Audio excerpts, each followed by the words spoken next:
أعوذ بالله من الشيطان الرجيم. بسم الله الرحمن الرحيم. أخاطب أعزتي في هلال فاطمية أستراليا. طبعا الأمر اللي أنتم تقومون به أمر عظيم. لماذا؟ لأن لبيتم نداء الله وأيضا نداء الرسول صلى الله عليه وآله وسلم وأهل البيت، روحي لهم الفداء. من يعظم شعائر الله فإنها من تقوى القلوب. لبيتم هذا النداء. وأيضا رسول الأعظم يخاطب الصديقة الشهيدة فداها أبوها. في مواطن مختلفة الرسول صلى الله عليه وآله وسلم كان يعرف الصديقة الشهيدة. من كلمات الرسول لابد أن نصل إلى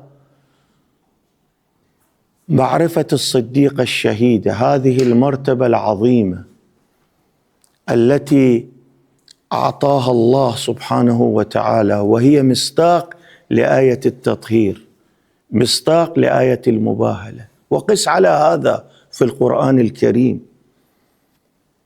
ولبيتم نداء أهل البيت، روحي لهم الفداء. رحم الله من أحيا أمرنا.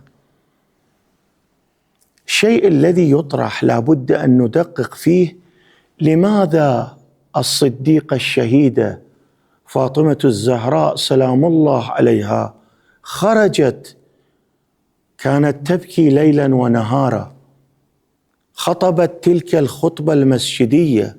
لماذا؟ لماذا قامت ببعض الأمور بعد أبيها؟ لأن رأت القوم أرادوا أن يمسحوا القرآن، يمسحوا الوحي، يضيعون كلمات الرسول. خرجت، حاصروها، جاءوا لعلي بن أبي طالب: روحي له الفداء. قل لفاطمة تبكي ليلا أو نهارا. وبالنهاية خرجت من المدينة حتى توعي الناس. الناس يقولون: لماذا الصديقة الشهيدة تبكي ليلا ونهارا؟ يعني ليس لها وقتا للبكاء، لأن رأت القوم ضيعوا القرآن، ضيعوا زحمات، وضيعوا ما جاء به الرسول.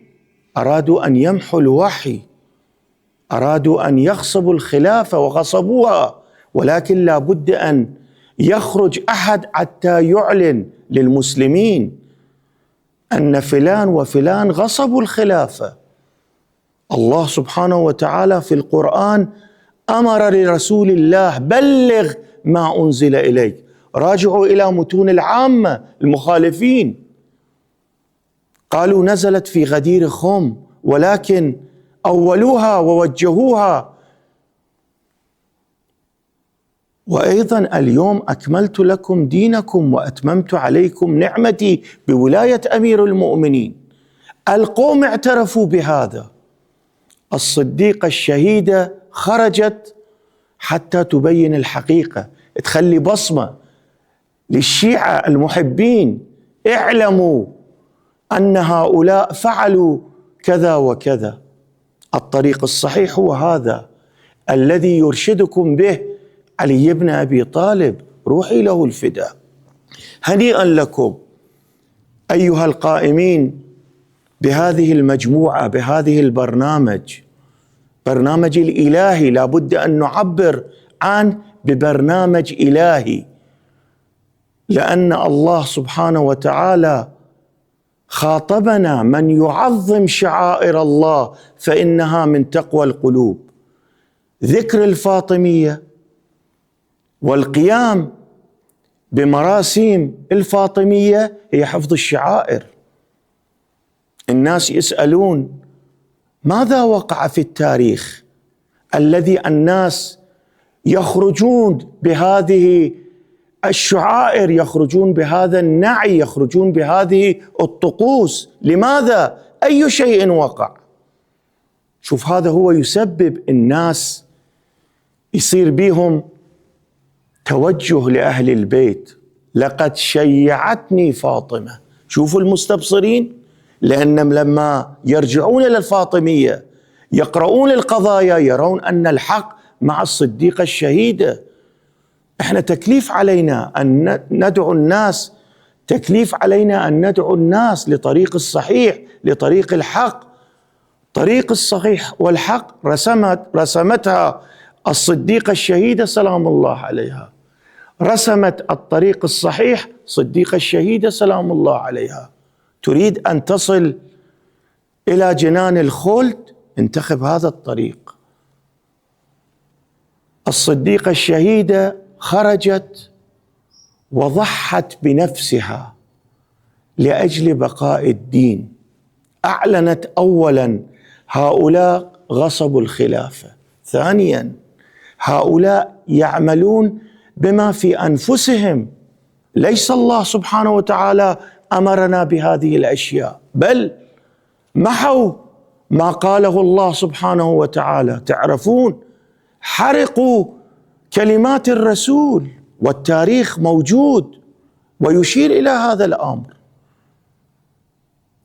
وجعلوا ووضعوا بعض الأحاديث لأن يغيروا المسار، وهكذا فعلوا وغيروا المسار. ولكن الله سبحانه وتعالى انتخب أفراد لنصرة الدين. من جملة تلك الأفراد أنتم يا مجموعة هلال الفاطمية في استراليا، أنتم الذي تقومون بهذا العمل. إذا أسأل منكم لماذا تقومون بهذا العمل، شنو جوابكم؟ نداء الله، لبيك لنداء الله، لبيك لنداء الرسول، لبيك لنداء الصديقة الشهيدة. ضحت بنفسها ورسمت طريقا صحيحا حتى الإنسان إذا يريد يصل إلى جنان الخلد، إلى السعادة، ينتخب هذا الطريق. أهل البيت ضحوا بأنفسهم، وظيفة علينا أن نحيي هذا الطريق حتى نحفظ شبابنا، نحفظ مجتمعنا.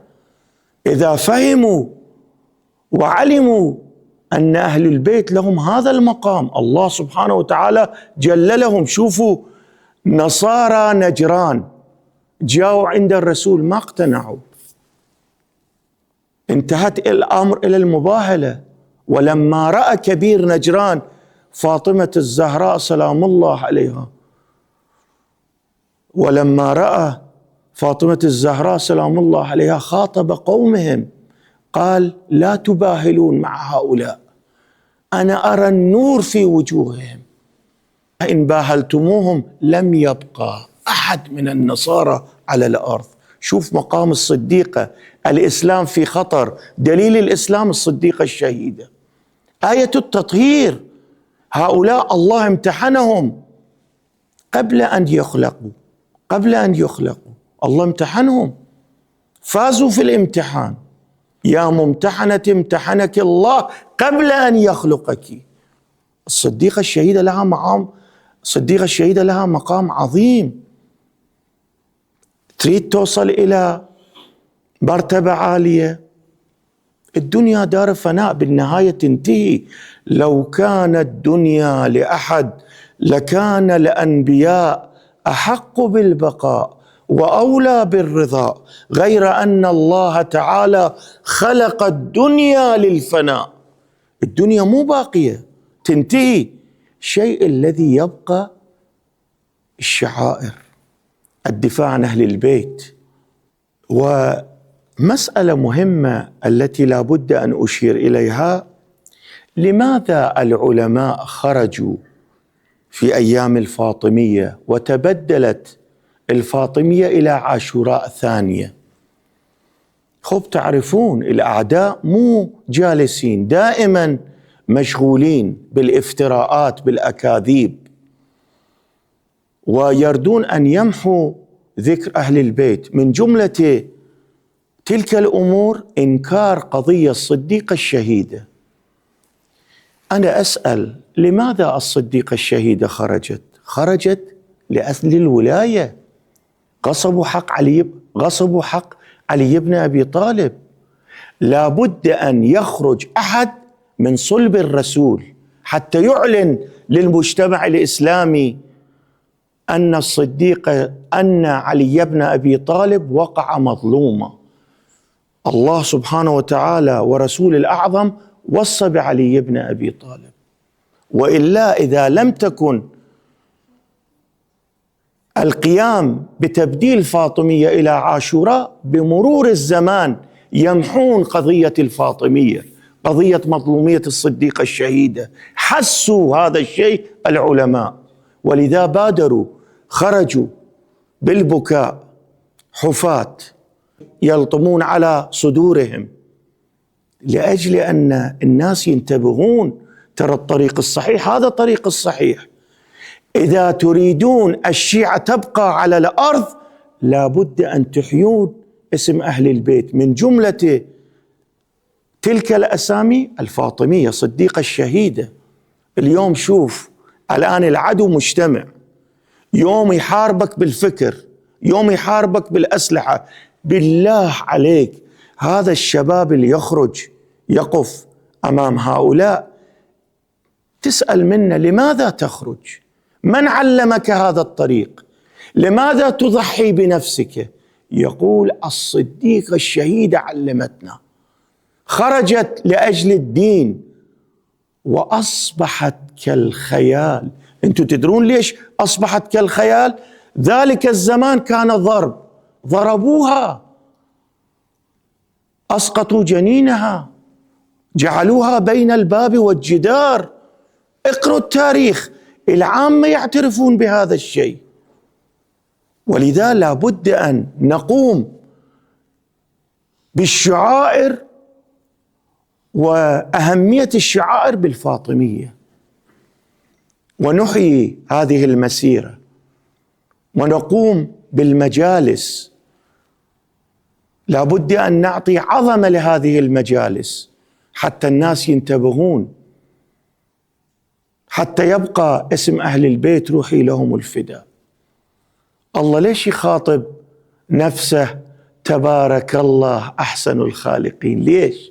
لأنه خلق الصديقة الشهيدة، خلق سيد الشهداء، خلق أهل البيت، ولذا يخاطب نفسه. أنتم شايفين أحد يخاطب يمدح نفسه؟ الله سبحانه وتعالى يقول تبارك الله أحسن الخالقين. ليش؟ لأنه هؤلاء الله انتخبهم. الصديقة الشهيدة كانت لها حياة في صغر سنه، ضحت بنفسها، خرجت وقفت أمام القوم ودافعت عن علي بن أبي طالب، دافعت عن رسول الله، دافعت عن القرآن. ولذا لا بد أن نقوم بعظمة في هذه الأيام، وفاطمية تصير عاشوراء ثاني. ننصح، نقول على كل نشجع الناس يخرجون يقومون بالمواتم. واعلموا هذه المواتم هي أكبر شيء لنصرة الدين. من حفظ الدين إلى يومنا هذا؟ من حفظ التشيع؟ من حفظ اسم أهل البيت غير هذه المجالس؟ ولذا اهتموا بالمجالس، اهتموا بالمجالس، وقوموا بعظمة لإحياء اسم أهل البيت روحي لهم الفداء. ومن جملة تلك الأسماء الصديقة الشهيدة. نحس وظيفة نحن، لأن ضحت بنفسها، أعطت حياتها لأجلنا حتى تكون بصمة بالتاريخ. لما نرجع إلى التاريخ نتحول، يصير لنا فد حركة. شلون تصير بنت رسول الله في هذه السن فداها أبوها؟ كان لما تدخل للمجلس الرسول يقف ويجلسها مجلسه. لماذا؟ لماذا كانت تخرج إلى بيت الأنصار والمهاجرين تطلب منهم أن يشهدوا بحقها؟ صارت مظلومة ولكن مع وجود الشيعة الاثنا عشرية، هالشباب الغيارة، هؤلاء الذين يقومون بهذه المجالس، من جملة هؤلاء هلال فاطمية مال أستراليا، الشيعة باقية تفتخر. ما دام أنتم تسعون في إحياء ذكر أهل البيت، الشيعة على خير. هنيئا لكم، هنيئا لكم. طبعا أنا بعض الإخوان القائمين في برنامج هلال فاطمية أستراليا أعرفهم من زمان، إحنا أصدقاء، ومو بعيد عنهم أن يقومون بهذه المجالس. أنا أعرفهم ولائيين أهل الله، ليلا ونهارا يشتغلون لإحياء ذكر أهل البيت، أنا أشكرهم. طبعا شكري ليس له قيمة، يشكرهم الله سبحانه وتعالى، لأنه لبوا بنداء الله. من يعظم شعائر الله، لبوا بنداء الرسول، لبوا بنداء الصديقة الشهيدة، لبوا بنداء أهل البيت، وهنيئا لكم. سترون أجركم بالآخرة، بالنهاية مقامكم عالي عند سكرات الموت، عند القبر، عند الحشر، تكون لكم مقام عالي. هذه وعدة من أهل البيت، روحي لهم الفداء، هم يأخذون بيدكم، وهنيئا لكم. الدنيا تنتهي، ولكن هذه الأعمال تبقى. وأنا أشكركم، والله يحفظكم ويوفقكم أكثر فأكثر، وأسأل الله سبحانه وتعالى أن يوفقكم في حياتكم، وأن يجعل مقامكم عالي، ولا تنسونا من الدعاء.